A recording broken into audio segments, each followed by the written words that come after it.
नमस्कार. विचार शृंखला. वीट म्हणजे काय? पंढरपुरी आमुचा देव विठ्ठल विटेवर उभा आहे किंवा विठ्ठलाच्या पायाखाली वीट आहे. असं म्हणतात की परब्रह्म पुंडलिकाने फेकलेल्या विटेवर उभं राहिलं म्हणून त्याला विठ्ठल म्हणतात. विठ्ठल म्हणजे विटेवर पाय रोवून उभा असलेला. वीट या शब्दाचा आपल्याला अभिप्रेत असलेला अर्थ म्हणजे कंटाळा आला. या कंटाळ्याचं वर्णन करताना आपण म्हणतो, अगदी वीट आलाय, काय करावं तेच समजत नाही. मनात येतं, विठुरायाच्या पायाखाली जी वीट आहे त्या विटेचा म्हणजे वीट याचा अर्थ नेमका काय असेल? या विटेबद्दल चिंतन करताना मला प्रकर्षाने आठवण झाली ती बहिणाबाई चौधरी यांच्या परशुराम बेलदार या गाण्याची.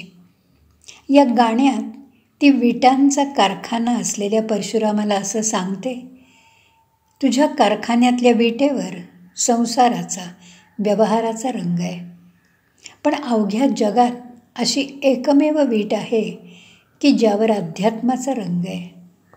ही आध्यात्मिक वीट पंढरपूर या तीर्थक्षेत्री माझ्या विठुरायाच्या पायाखाली आहे. माणसाच्या जीवनात विरक्ती, वैराग्य आलं की आध्यात्मिक वैराग्याची ती वीट दिसते. अंतःकरणातली वैराग्याची वीट गुरु भासतो, तेव्हा त्या विटेवर आपल्या मनातला विठ्ठल उभा राहतो.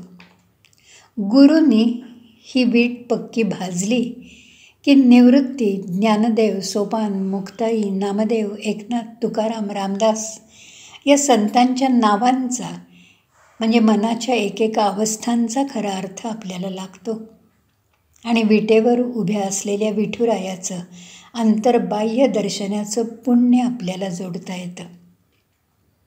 किती छान कल्पना आहे बघा. वाटे मनी भावे पुंडलिकाची वीट, युगे 28 जेथे विठू. वाटे मनी भावे तुकयाचा टाळ, पंढरी भूपाळी आळवावी. वाटे मनी भावे जनाबाईचे जाते, विठ्ठलाच्या हाते धन्य व्हावे. नामयाच्या कीर्तने विठू होऊन नाचावे. वाटे मनी भावे पंढरीची वाट, ऐसा भाव नित्य देई मज.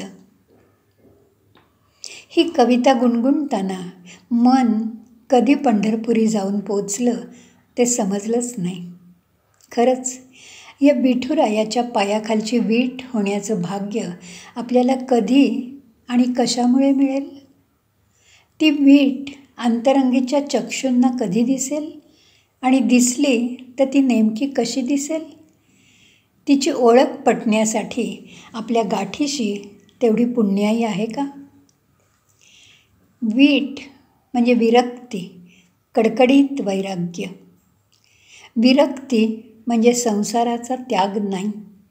वाट्याला आलेली सगळी कर्तव्य कर्म शांतपणे मान्य करून सुखासमाधानाने ती पार पाडणं म्हणजेच आपल्या मुळाकडे जाणं, आत्मज्ञानाची पहाट होणं. ज्ञान म्हणजे आत्मज्ञान. ज्ञानाच्या वाटा समृद्ध झाल्या की विरक्ती आपोआप येते. अशी विरक्ती मनाच्या गाभाऱ्यातून सहजपणे उमलून आली की मग विठुरायाच्या पायाखाली असलेल्या विटेचं दर्शन होतं. विटेच्या दर्शनाने मन हलकं होतं आणि आपण विठुरायाशी एकरूप होऊन जातो. स्वचा विसर पडतो आणि आनंदले मन प्रेमे पाझरे लोचन या भावावस्थेत पाहिला पाहिला माझा विठुराया पाहिला या स्वर्गीय आनंदाचा अनुभव येतो. शब्द विरून जातात, श्वास गोठून जातो, मौनाची श्रीमंती समजते आणि विठुरायाला आपाद मस्तक न्याहाळताना देहभान हरपून जातं. अंतरंगातला गजर कानी पडतो. निवृत्ती ज्ञानदेव सोपान मुक्ताई, नामदेव एकनाथ तुकाराम. आपल्या सगळ्यांची नावं किती अर्थपूर्ण आहेत नाही. जणू काही एक एक संत म्हणजे भक्तीची एक एक पायरीच आहे असं वाटतं.